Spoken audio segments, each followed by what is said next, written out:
The late morning sun spilled through the wide glass windows of Mason's Diner, a place where people usually found comfort in the smell of coffee, sizzling bacon, and warm chatter.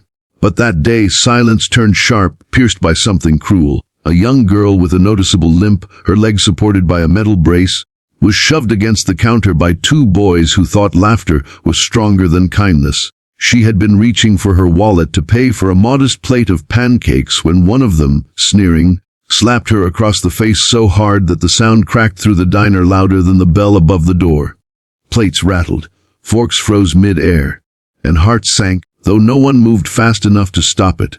The girl's name was Hannah Lay, 17 years old, small and delicate, but not weak, though life had tried to convince her otherwise. Born with cerebral palsy, every step she took was a victory, every day of independence a battle won. But in that moment, as the sting on her cheek burned and her eyes glistened with tears she tried hard not to shed, Hannah felt the cruel weight of the world pressing her down. The bullies laughed, tossed a few cruel words about cripples eating free, and strutted out as if they had conquered something. The diner sat in shameful stillness, customers exchanging guilty glances, staff unsure of what to say. Hannah lowered her head, slid her half-empty plate away, and whispered an apology for causing a scene, though she had done nothing wrong. If you believe in kindness, in second chances, and in standing up for those who cannot always fight for themselves, then pause for a moment. Please like this video, comment your thoughts, share this story, and subscribe to our channel Fearless Grace. Together we can spread compassion where the world has forgotten it. Hannah tried to regain her composure. She adjusted her brace and attempted to walk toward the door, but every step felt heavier than the last. The pain wasn't just physical, it was emotional, the kind that lingers long after bruises fade. Outside, she fumbled with her bus pass, but the next bus wouldn't come for nearly an hour. So she sat quietly on a bench near the diner's entrance, staring at the cracks in the sidewalk, wishing life had allowed her to just blend in for once. Inside the diner, guilt brewed in the hearts of those who had stayed silent. Mrs. Turner, the waitress who had served Hannah countless times before, wiped her hands nervously on her apron. She had raised two daughters of her own and couldn't shake the shame of watching another girl get humiliated while doing nothing. But fear had paralyzed her. Fear of conflict, fear of escalating the situation, fear of standing alone. She wasn't the only one. People whispered, but no one acted. An hour later, the bell over the diner door jingled again, but this time it wasn't teenagers who entered. The heavy thrum of motorcycle engines had announced their arrival long before their boots hit the pavement. A group of 6 bikers, leather jackets worn and patched with years of stories, strode in with the quiet confidence of men who had lived through storms.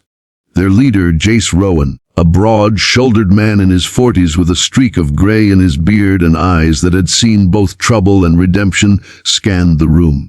The diner's energy shifted instantly. Conversations hushed, forks paused, and the cook peeked out from the kitchen. The bikers weren't troublemakers, though their appearance often led strangers to assume otherwise. They called themselves the Iron Brotherhood, a group bonded not by chaos but by second chances. Most had come from broken pasts, addiction, jail, mistakes they were still paying for. But they had built something new, a brotherhood that defended those who couldn't defend themselves. And as fate would have it, one of them, a quiet man named Caleb Knox, had been fueling his bike at the gas station across the street when he witnessed Hannah being slapped. He hadn't gotten there in time to stop it, but he had told his brothers. That was enough. Jace and the others slid into booths, but their presence wasn't casual. They asked Mrs. Turner about the girl. She hesitated, then told them the truth, her voice trembling with guilt. Jace's jaw tightened, and the rest of the Brotherhood exchanged looks that said everything words couldn't. "Where is she now?" Jace asked, his voice calm but carrying the weight of command.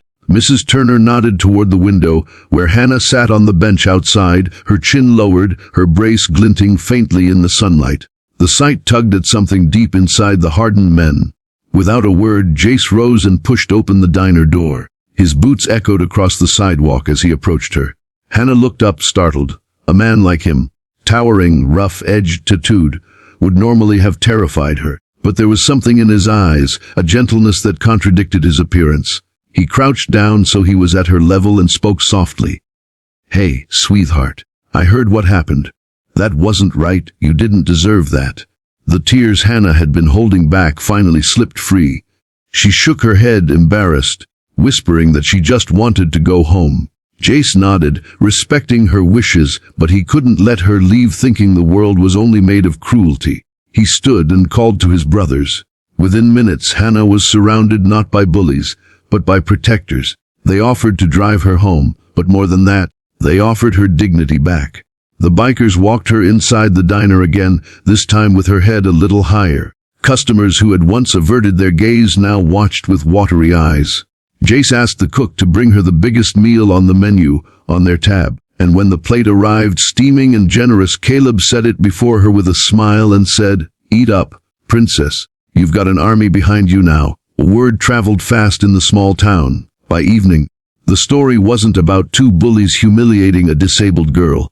It was about a band of bikers who restored her courage and reminded everyone what it meant to stand up for someone. The next day, the two boys who had mocked Hannah were brought into the diner by their own fathers, each forced to apologize not just to her, but to the entire community that had witnessed their cruelty. Their red faces burned with shame as Hannah, with quiet strength, forgave them. Not because they deserved it, but because she refused to let bitterness take root in her heart. Hannah's life didn't magically become easier after that day. She still faced challenges with every step. But now she carried the memory of strangers who chose to be family when she needed it most.